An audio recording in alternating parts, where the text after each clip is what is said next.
Monogatari Series est un animé que j'ai longtemps considéré comme mon animé préféré.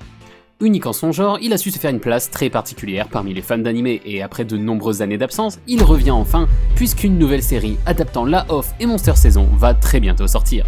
Pour ceux qui n'auraient toujours pas regardé ce chef-d'œuvre, c'est enfin l'occasion de s'y mettre et pour vous y aider, on a décidé de faire cette petite vidéo pour vous expliquer les bases et dans quel ordre vous devez regarder l'animé. Avant de commencer cependant, on rappelle que si vous aimez notre travail, vous pouvez nous soutenir sur Patreon en visitant notre boutique en ligne. N'oubliez pas non plus de vous abonner si c'est pas déjà fait et de laisser un like. Et ceci étant dit, on peut commencer.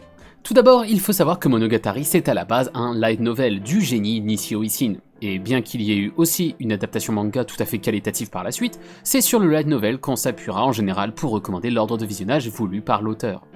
Pour ce qui est de l'anime, il a commencé sa parution en 2009 et la dernière saison à ce jour était parue en 2018, venant clore l'histoire principale. Son watch order n'est pas extrêmement compliqué comme ça peut être le cas pour Fate Night, mais la chronologie non linéaire a rendu pas mal de gens confus. En gros, le plus important à retenir, c'est que l'histoire de Monogatari n'est pas racontée dans l'ordre, et c'est fait exprès. Certains arcs peuvent faire un saut d'1 an dans le futur, et être suivis d'un autre arc qui viendra expliquer ce qu'il s'est passé pendant ce temps 2 saisons plus tard. Pour vous donner une idée, voilà à quoi peut ressembler un visionnage dans l'ordre chronologique.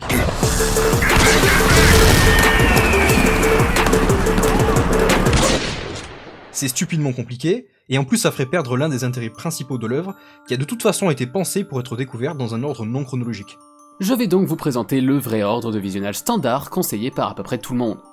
On commence donc par Bakemonogatari. C'est la première saison sortie en animé en 2009 et comporte 15 épisodes. C'est pas la saison la plus passionnante puisqu'il s'agit principalement d'introduire les différents personnages, donc même si vous la trouvez pas incroyable, je vous invite fortement à continuer au moins jusqu'à la saison suivante. Ensuite, en deuxième saison, on retrouve Kizumonogatari. Celui-là, on y reviendra à la fin de la vidéo car c'est la seule saison qui a un placement alternatif, mais vous comprendrez plus tard. Kizumonogatari est l'une des dernières saisons à être sortie en animé, puisqu'elle est sortie en 2017. Elle est composée de 3 films, d'une durée variant entre 1h à 1h20. Ils sont de loin la partie de Monogatari la mieux animée, et comportent relativement plus d'action que dans les autres saisons. Raison pour laquelle on recommande au moins de continuer jusqu'à cette saison, avant d'abandonner si vraiment vous n'avez pas le style de l'animé. On arrive ensuite sur Nisei Monogatari, sortie en 2012 et comportant 11 épisodes. Elle est connue comme étant la saison avec le plus de fanservice, dont une scène en particulier qui est devenue absolument culte.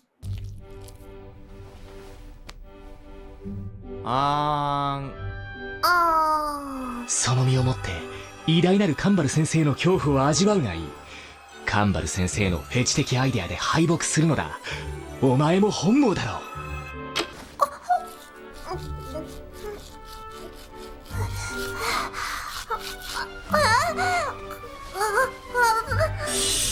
今頃気づいたか？しかし手遅れだぜ、カレンちゃん。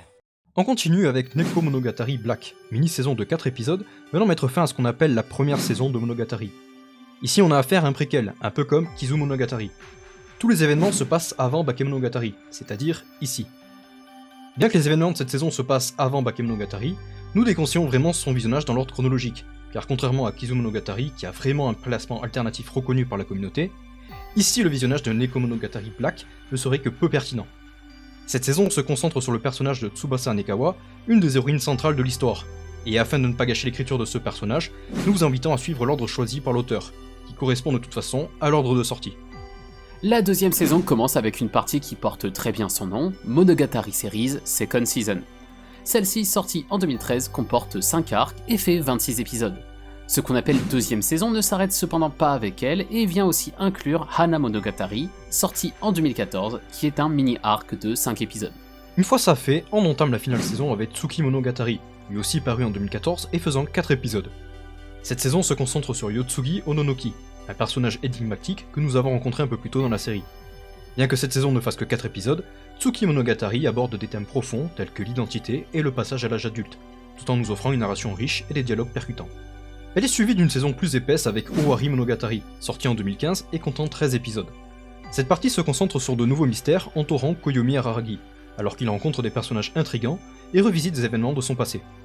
L'introduction d'Ugi Yoshino, une figure énigmatique et provocante, ouvre la voie à des révélations cruciales et soulève des questions profondes sur la perception et la vérité. On retrouve ensuite la saison la plus spéciale de l'œuvre en termes de chronologie, Koyomi Monogatari.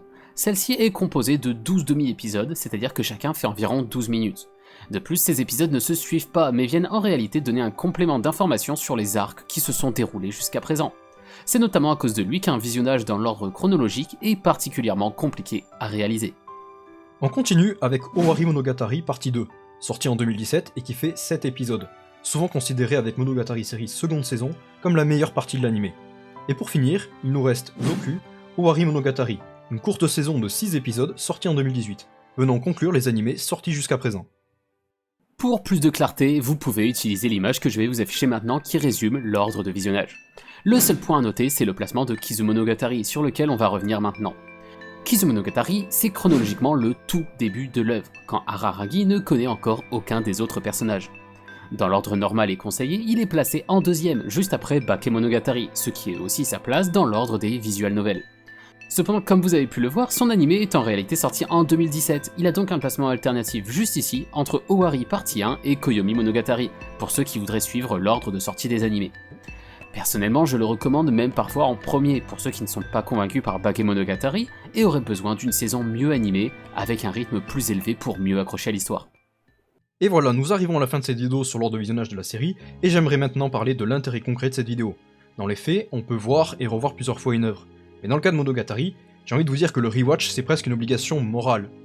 On ne peut pas comprendre le génie de Monogatari et le foreshadowing qu'il y a derrière après un seul et unique visionnage. En effet, chaque revisionnage de cette œuvre vous apportera une meilleure compréhension des personnages et des thèmes complexes abordés. Revoir Monogatari dans son intégralité, c'est redécouvrir des détails que l'on avait peut-être manqué la première fois, comprendre les subtilités des relations entre les personnages, et apprécier encore plus la profondeur émotionnelle et intellectuelle du récit.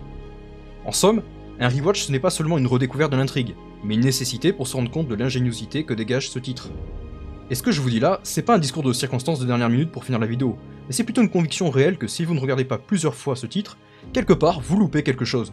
Vous perdez la substance de cette œuvre qui est unique dans toute la Jap animation. Et ça faut bien se l'avouer, ce serait dommage quand même. Pour ce qui est de la Off et Monster Saison qu'on va voir cet été, ce sont des adaptations de light novel officielles de l'auteur, donc ce n'est pas du hors-série, du filler ou je ne sais quoi, mais bien une suite. Cette saison contiendront plusieurs arcs, certains se passent après la saison finale, alors que d'autres prendront place chronologiquement entre certains arcs déjà existants. On a donc super hâte de voir ça, et j'espère que vous serez au rendez-vous vous aussi pour assister au retour d'un des plus grands animés de tous les temps. En attendant, on espère que cette vidéo vous aura été utile et qu'elle aura clarifié vos questions sur le sujet. Si vous avez encore d'autres questions, ou si vous voulez juste venir discuter, vous pouvez rejoindre notre serveur Discord où notre communauté est très active en cherchant le lien dans la description de cette vidéo. Vous serez les bienvenus. Et sur ce, on vous laisse et on espère vous retrouver très vite pour une prochaine vidéo. Allez, ciao!